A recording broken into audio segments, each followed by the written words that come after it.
আশিক চৌধুরী থেকে হামজা চৌধুরী, যে মেধাবীরা আগে বাংলাদেশ ছাড়ত তারা এখন দেশে ফিরে আসছে। ডক্টর ইউনূসের সরকারও তাদেরকে যথাযথ সম্মান দিচ্ছে। যোগ্য এই ব্যক্তিরা সময় পেলে দেশের চেহারা বদলে দেওয়ার সক্ষমতা রাখেন। আশিক চৌধুরীকেই দেখুন। আশিক, দেশের মানুষের সেবা করার সুযোগ এসেছে, আসবা নাকি? ডক্টর ইউনূসের এই একটা কথাতেই তিনি সিঙ্গাপুরের বিলাসী জীবন ছেড়েছেন। দেশে এসে দায়িত্ব নিয়েছেন বাংলাদেশ বিনিয়োগ উন্নয়ন কর্তৃপক্ষ তথা বিডার নির্বাহী চেয়ারম্যান হিসেবে 2025 সালের বিনিয়োগ সম্মেলনে তার প্রেজেন্টেশন সবাইকে মুগ্ধ করেছে। দেশে ব্যবসা বাণিজ্য সম্প্রসারণে আশিক চৌধুরী দু হাত ভরে কাজ করছেন। স্বল্প সময়ে তিনি চমক দেখিয়েছেন, আকৃষ্ট করছেন বিদেশি বিনিয়োগকারীদের। একজন সুপরিচিত স্কাই ড্রাইভার হিসেবে যেমন তার পরিচিতি আছে, তেমনি কাজ করেছেন বিভিন্ন বৈশ্বিক প্রতিষ্ঠানে। ফলে আশিক চৌধুরীর দক্ষতা ও প্রজ্ঞা নিয়ে কোনো সন্দেহ নেই ডক্টর ইমাদুর রহমানকে নিয়েও। কিছুটা আড়ালে থাকা এই মানুষটার হাত ধরেই বাংলাদেশে এসেছে ইলন মাস্কের দ্রুততম ইন্টারনেট সেবা স্টারলিংক। দেশের জন্য কাজ করতে ডক্টর ইমাদুর রহমান এরিকসনের মতো বড় কোম্পানি ছেড়ে এসেছেন। বর্তমানে তিনি বাংলাদেশ স্যাটেলাইট কোম্পানি লিমিটেড তথা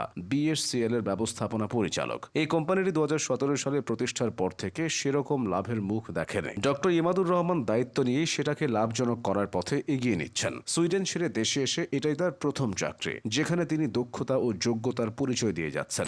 ইংলিশ প্রিমিয়ার লিগে খেলা হামজা চৌধুরী মাঠে নামবেন বাংলাদেশের জার্সি গায়ে। বিষয়টি একসময় কল্পনারও বাইরে ছিল, তবে সেটি এখন নিরেট বাস্তবতা।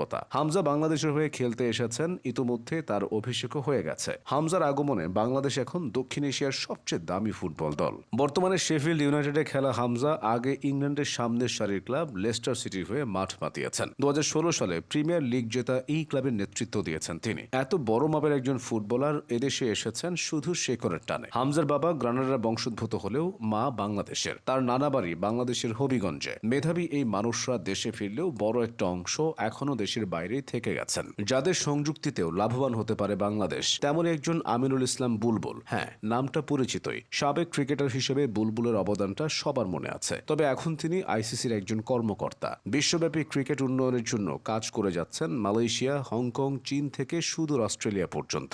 বুলবুলের দেয়া পরিকল্পনাতেই সফল হচ্ছে ক্রিকেটের সহযোগী দেশগুলো। অথচ যে বুলবুল ক্রিকেট ছড়িয়ে দেওয়ার মন্ত্র শেখান দুনিয়াকে, তাকে বাংলাদেশ এখনো কাজে লাগাতে পারেনি। দেশের দুর্বল ক্রিকেট কাঠামোকে শক্তিশালী করতে হলে তার মতো মানুষদের দেশে ফেরানো দরকার। দেশে এসে অবদান রাখতে পারেন এমন আরেকজন ব্যক্তি হলেন সফটওয়্যার ইঞ্জিনিয়ার জাহিদ সবুর। আপাতমস্তক মেধাবী এই মানুষটি বর্তমানে গুগলের জেমিনি মোবাইল অ্যাপ তৈরির ইঞ্জিনিয়ারিং টিমের প্রধান। গুগলের লক্ষাধিক ইঞ্জিনিয়ারদের মধ্যে তিনি বিশিষ্ট ইঞ্জিনিয়ারের খেতাব অর্জনকারী, যেটা লেভেল 9 এবং একই সঙ্গে গুগলের ঊর্ধ্বতন পরিচালকের পদ। এত অর্জন আর সাফল্যের জন্য জাহিদ সবুরকে লম্বা পথ পাড়ি দিতে হয়েছে। পটুয়াখালীতে বেড়ে ওঠা এই মেধাবীকে দেশে ফিরিয়ে কাজে লাগাতে পারলে প্রযুক্তিতে বাংলাদেশের উন্নয়ন ত্বরান্বিত হবে। বাংলাদেশি বংশোদ্ভূত মার্কিন শিক্ষক ও উদ্যোক্তা সালমান আমিন খানকেও অনেকে চেনেন। অনলাইন ভিত্তিক অলাভজনক শিক্ষামূলক অনলাইন প্ল্যাটফর্ম খান একাডেমির প্রতিষ্ঠাতা তিনি, যেটি সারা বিশ্বব্যাপী পরিচিতি পেয়েছে। সালমান ক্যালিফোর্নিয়ায় খান ল্যাব স্কুল নামে একটি বেসরকারি বিদ্যালয় প্রতিষ্ঠা করেছেন। এছাড়া তিনি স্কুল হাউস ওয়ার্ল্ডের প্রতিষ্ঠাতা ও প্রধান নির্বাহী কর্মকর্তা। বাংলাদেশের দুর্বল শিক্ষা ব্যবস্থাকে উন্নত করতে তার মতো মাস্টার মাইন্ডকে দরকার। যোগ্য মানুষদের সঠিক স্থানে বসালে ফলাফল আসতে সময় লাগে না। সেটা তো আশিক চৌধুরী ও ইমাদুর রহমানরা দেখিয়ে দিয়েছেন।